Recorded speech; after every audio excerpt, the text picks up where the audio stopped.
Assalamualaikum warahmatullahi wabarakatuh. Alhamdulillahi hamdan katsiran tayyiban mubarakan fih.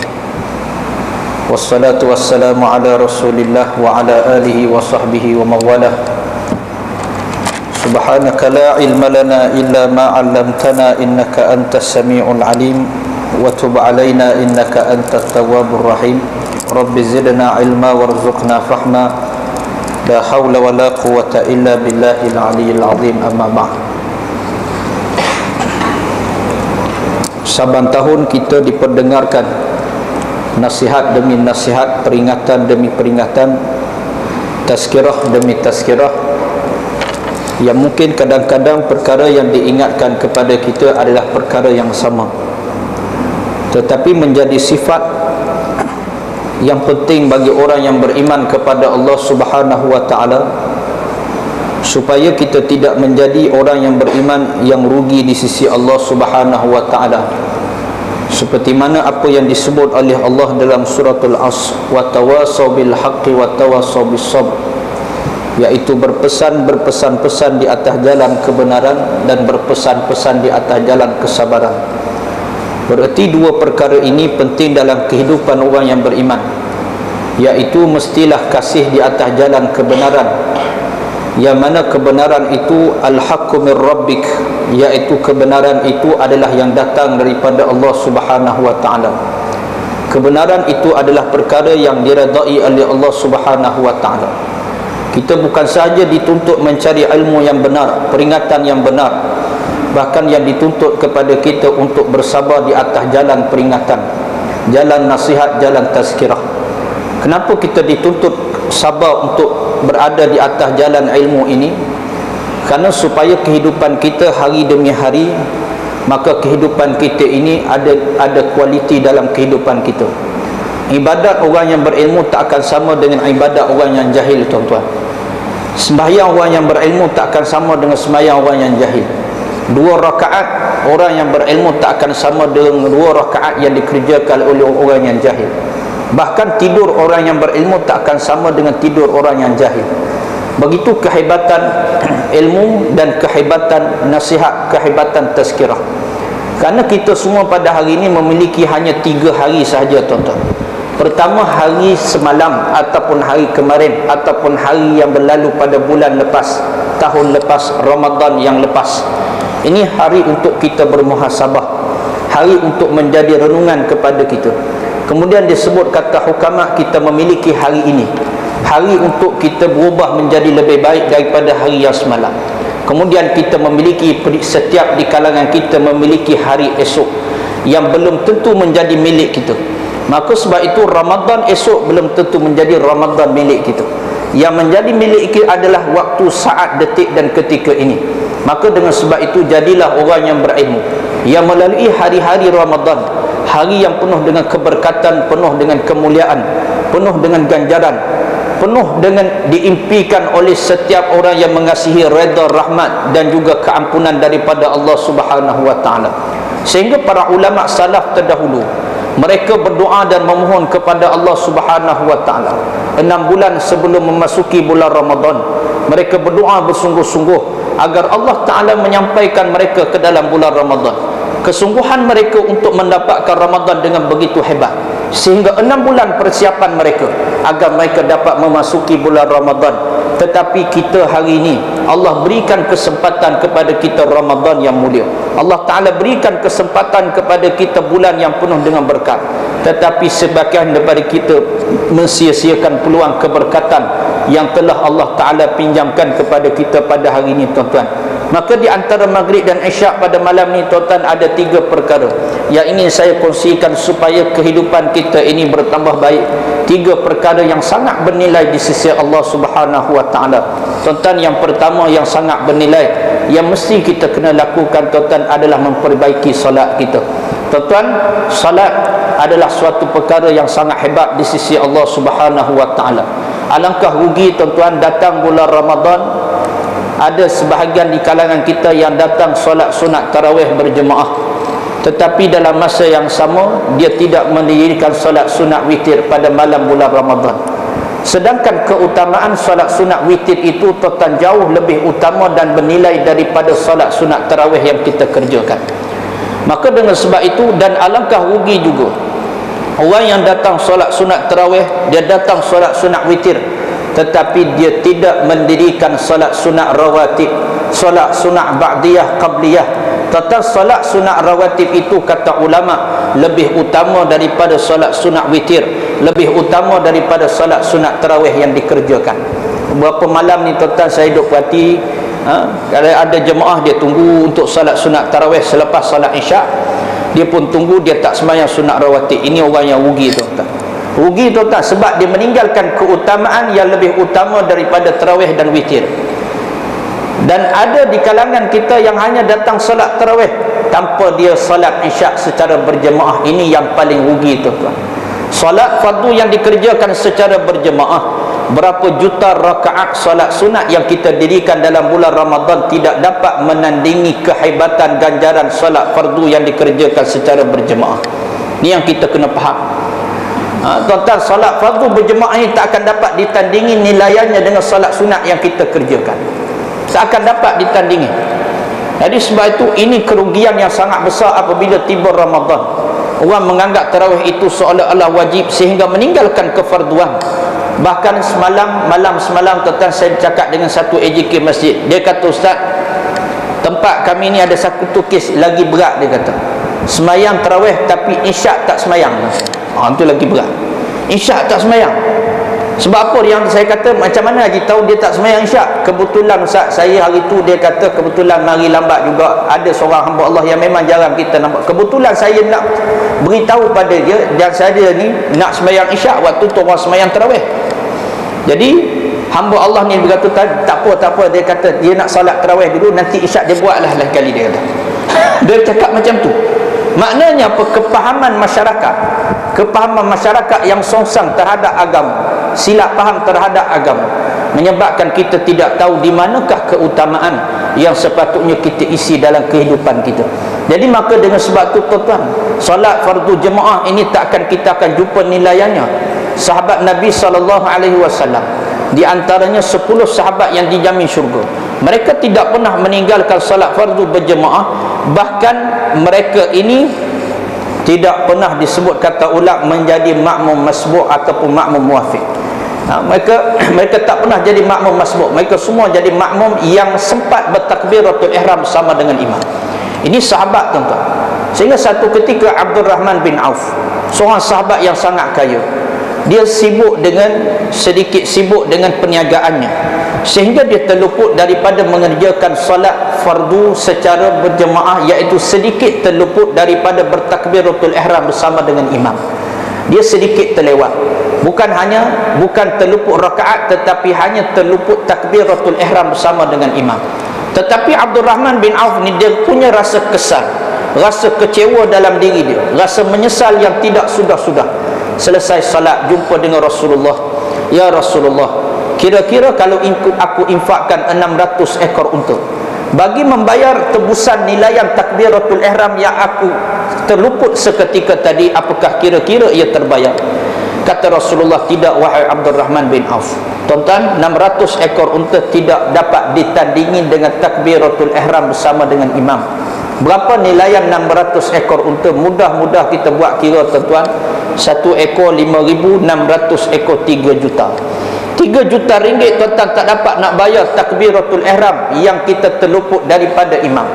Kata Rasulullah, wahai Abdul Rahman, bagaimana mungkin kemuliaan, keagungan nilaian takbiratul ihram dapat ditebus sedangkan nilainya lebih baik daripada dunia dan segala isinya. Allah tuan-tuan, kalau itu nilaian takbiratul ihram bersama dengan imam yang terluput, agak-agak berapakah nilaian 1 rakaat yang kita terluput bersama dengan imam?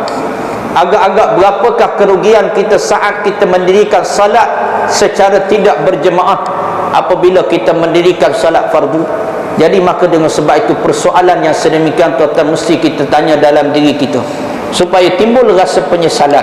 kerugian dalam diri kita apabila tidak mendirikan salat fardu secara berjemaah.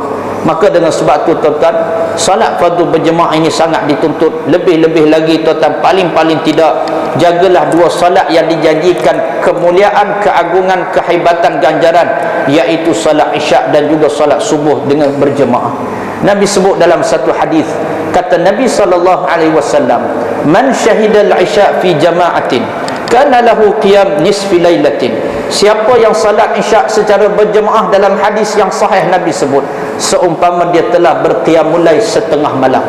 Man sallal isyak wal fajri fi jama'atin kana lahu ka qiyami lailatin. Sesiapa yang salat isyak secara berjemaah, kemudian subuhnya juga secara berjemaah, maka kata Nabi, kana lahu ka qiyami lailatin, seumpama dia telah berqiyamul lail sepanjang malam. Allah, tuan-tuan. Jadi maka dengan sebab itu tuan-tuan, dirikan salat kita secara berjemaah. Maka dengan sebab itu, yang pertama, jagalah salat jemaah kita, supaya Ramadan kali ini adalah Ramadan yang mendidik kita, tuan-tuan. Moga-moga bila berlalu Ramadan, bertambah kecintaan, kasih sayang kita terhadap salat berjemaah. Kemudian yang kedua, yang paling berharga dalam kehidupan kita, yang mesti kita perbanyakkan dalam bulan Ramadan, tuan-tuan, iaitu perbanyakkan zikrullah. Zikrullah, tuan-tuan, zikir banyak nilainya, tuan-tuan. Orang yang tidak mengetahui hakikat nilai yang zikir, dia akan meninggalkan zikir. Orang yang tidak tahu nilai sesuatu perkara, dia tidak akan hargai sesuatu perkara. Tuan-tuan, kita menghargai suatu perkara bila kita tahu ia adalah suatu perkara yang bernilai. Macam muntah ikan paus, orang tak tahu bernilai.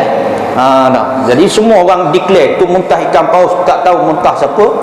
Dia declare muntah ikan paus semua. Barangkali muntah orang pun aku tak tahu. Jadi sebab apa? Sebab benda berharga. Tuan-tuan, orang akan hargai suatu benda yang berharga. Jadi maka dengan sebab itu, suatu benda yang berharga akan dihargai. Akar kayu, satu-satu pokok, tuan-tuan, dia akan dihargai bila orang tahu ia satu benda yang sangat berharga. Saudara saya, tuan-tuan, pak sepupu saya, dia ni orang, dia ada miliki satu kayu ni yang dia dapat dengan daripada seorang Cina. Waktu dulu dia kata, ada seorang Cina, dia bagi satu kayu seketul besar dulu. Kayu ni dia kata boleh mengubati penyakit buasir, confirm sembuh insya-Allah dengan izin Allah, siapa yang ada penyakit buasir. Jadi dulu dia kata besar kayu ni, jadi sampai hari ni dia tak tahu tu kayu menatang apa. Jadi sekarang ni kayu tu dah kecil, dia pun kikis jadi macam habuk teh tu. Dia bagi kat anak-beranak je. Dia kata saya sayang, kata, pasal benda ni saya tak tahu kayu apa, dan kalau tak ada dah kayu ni, memang saya tak tahu nak kayu ni saya nak cari kat mana. Jadi maknanya sikit-sikit je dia bagi kat orang ni. Sebab apa? Sebab benda tu bagus. Pada seorang sahabat hamba Allah ni, dia kritikal buasir, makan sekali, minum rendam air sekali, alhamdulillah sembuh. Jadi maknanya nak kata, tuan-tuan, benda akan bernilai itu bila kita tahu harganya, kita akan sayang, tuan-tuan. Begitulah zikir, tuan-tuan. Seorang itu tidak akan membiarkan waktu-waktu lapangnya berlalu tanpa zikrullah. Tuan-tuan, waktu yang paling terbaik kita nak jaga zikir kita adalah selepas salat. Ini waktu yang paling mudah kita nak berzikir. Kalau selepas salat pun kita sibuk dengan dunia kita, tuan-tuan, bagaimana dengan setiap kali waktu kita yang memang dah kita sibuk dengan dunia, sudah pasti kita tak ada waktu untuk berzikir. Batu paling mudah kita nak didik diri kita berzikir adalah tiap kali selesai salat. Batu zikir selepas sembahyang, kalau tuan-tuan jaga, itu pun sudah bernilai.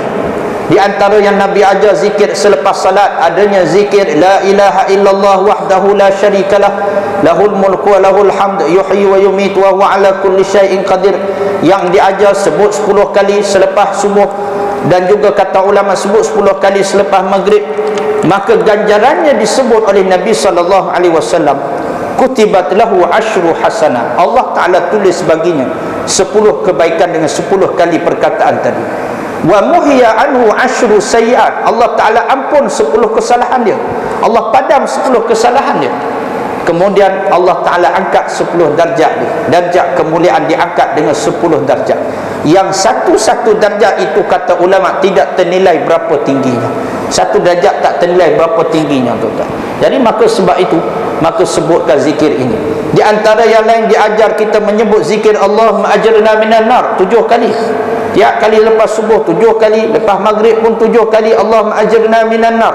yang disebut oleh imam kita tadi, tuan-tuan, siapa yang sebut zikir ini tiap kali subuh, maghrib, tuan-tuan, dia mati pada hari tersebut, jaminan dia akan selamat daripada perlindungan azab neraka Allah Subhanahu wa taala. Tuan-tuan, paling-paling tidak jagalah zikir kita, tahulah nilai zikir kita.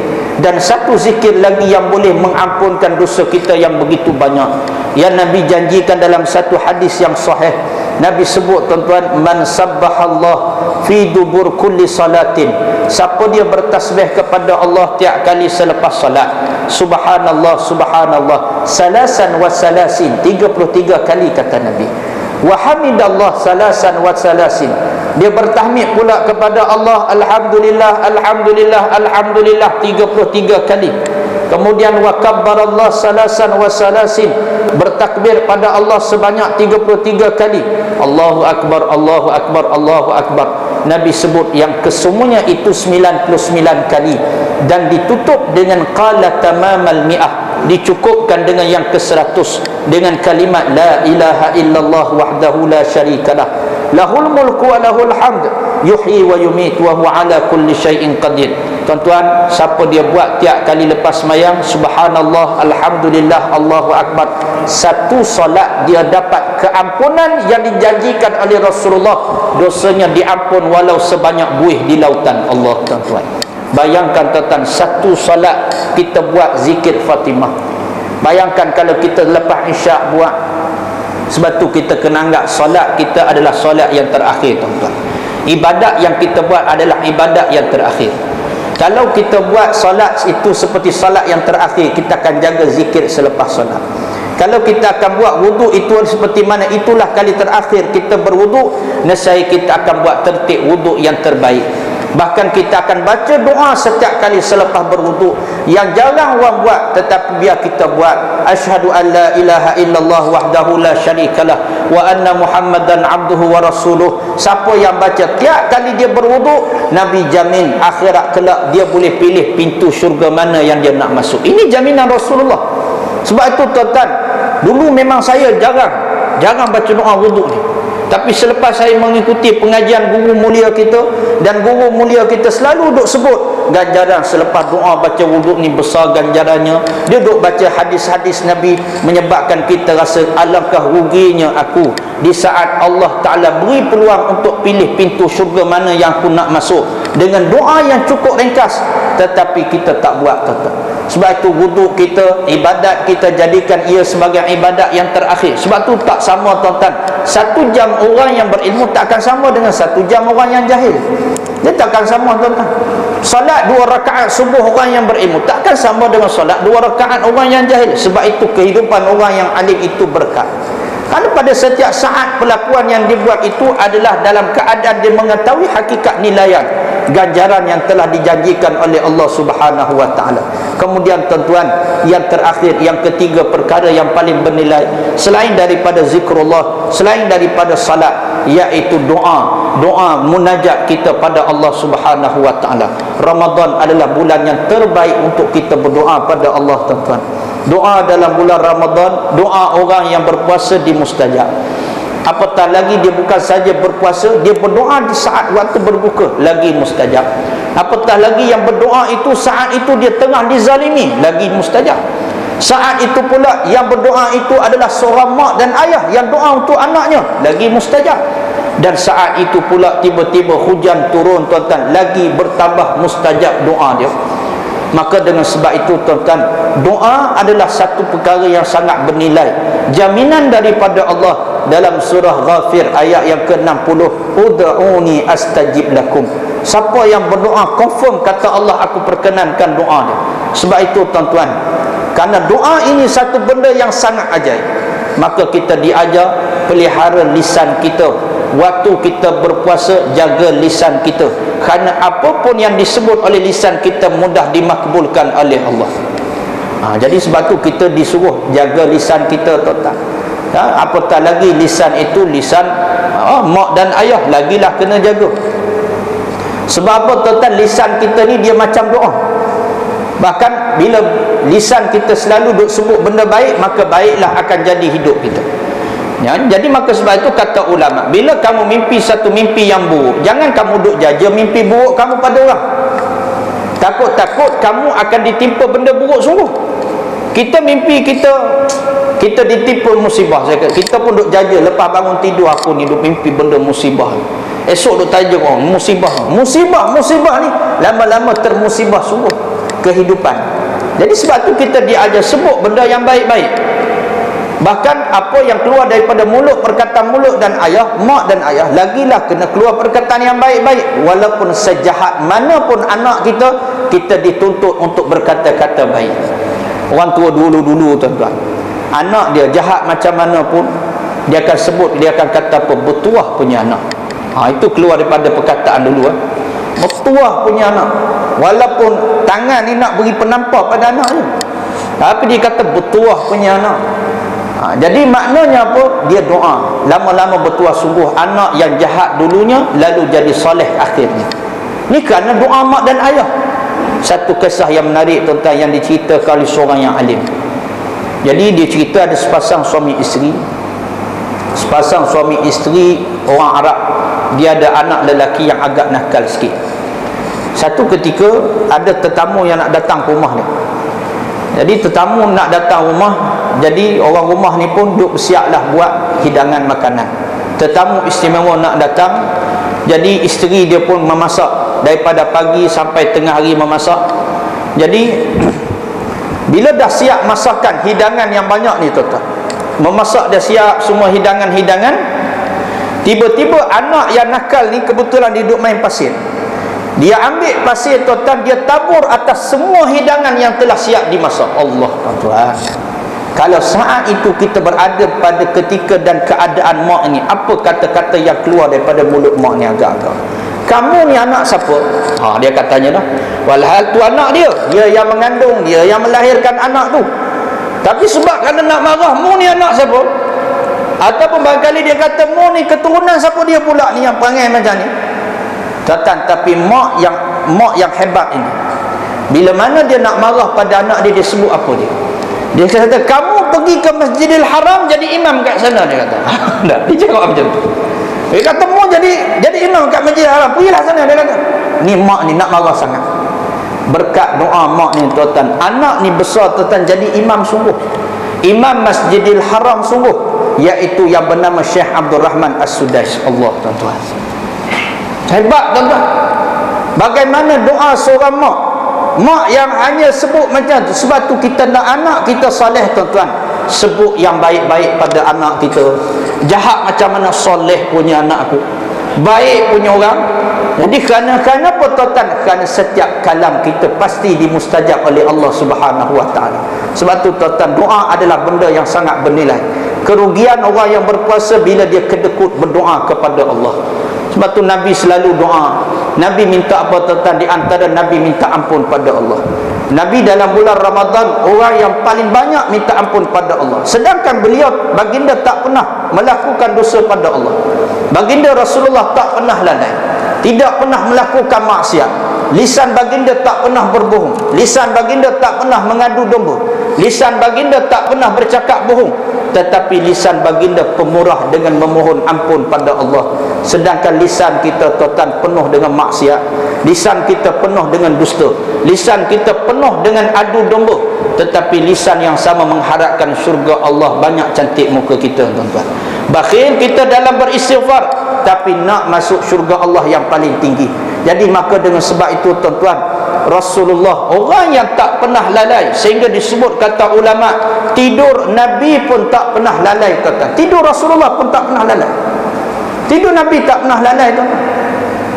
Sehingga disebut dalam satu kisah, Nabi bangun daripada tidur, Nabi terus solat. Nabi tanpa mengambil air sembahyang. Memang ada kisah Rasulullah bangun daripada tidur, ambil air sembahyang, kemudian baginda solat. Sehingga setengah ulama menyatakan Rasulullah berbuat demikian untuk ajar umat dia, bukan kerana tidur Rasulullah itu membatalkan wuduk, tetapi kerana nak mengajarkan umat dia. Adapun tidur Nabi itu tidak lalai, bukan macam tidur kita. Tuan-tuan, tidur kita, tidur dalam kuliah maghrib pun boleh mengigau.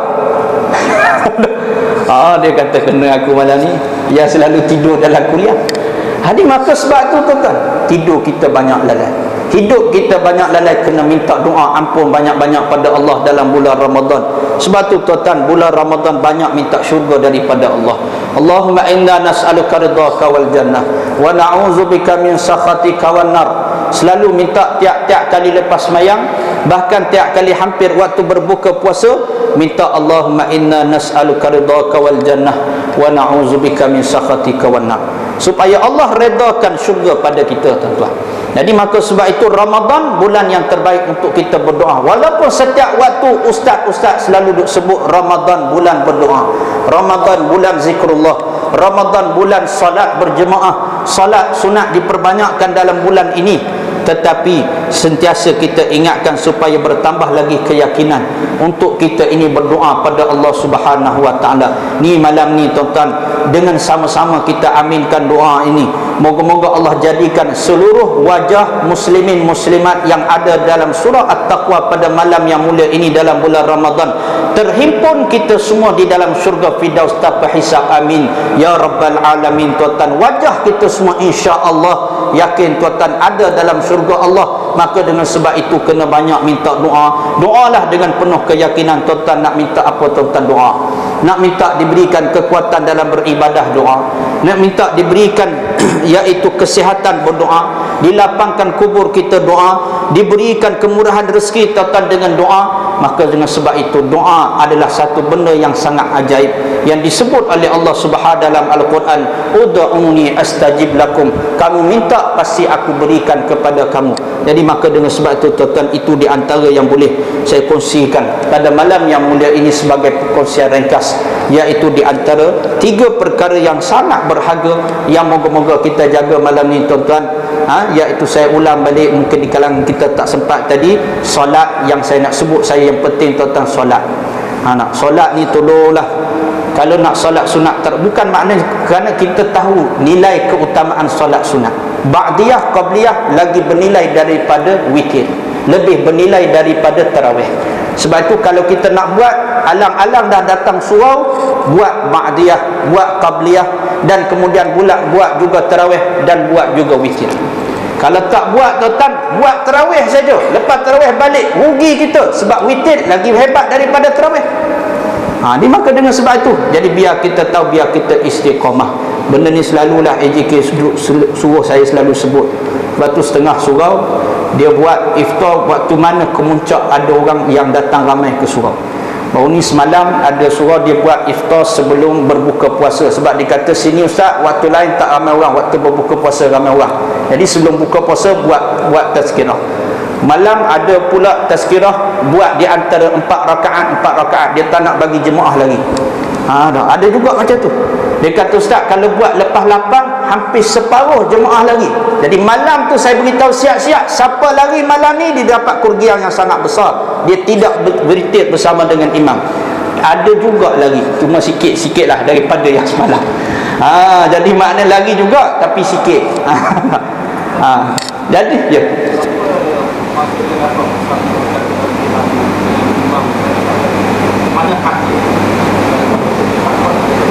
Maknanya dia sempat bersama dengan dari awal yang solat jemaah tadi untuk dapat kesempurnaan ibadat, kesempurnaan pahala berjemaah. Dia sempat betulkan saf dan dia sempat bertakbiratul ihram bersama dengan imam. Awal itu. Di awal waktu itu. Bukan maknanya dia datang tengah, walaupun dia datang rakaat yang pertama, dia sempat rakaat pertama, tapi dia terluput iaitu takbiratul ihram imam tu. Imam dah start dah baca Fatihah, dia baru nak ikut solat berjemaah di pertengahan jemaah. Maknanya dia kurang sikit daripada yang datang awal tadi. Sebab tu satu lagi kesempurnaan solat yang hari ni orang lupa, rapatkan saf tuan-tuan. Nak rapatkan saf tuan-tuan. Saat kita diberi peluang rapatkan saf, siapa tak rapatkan saf, satu kerugian yang sangat besar di sisi Allah Subhanahu wa taala. Jadi sebab tu ni sunnah yang jangan kita abaikan. Jadi setakat tu tuan-tuan, apa yang baik datang daripada Allah. Wallahu alam. Assalamualaikum warahmatullahi wabarakatuh.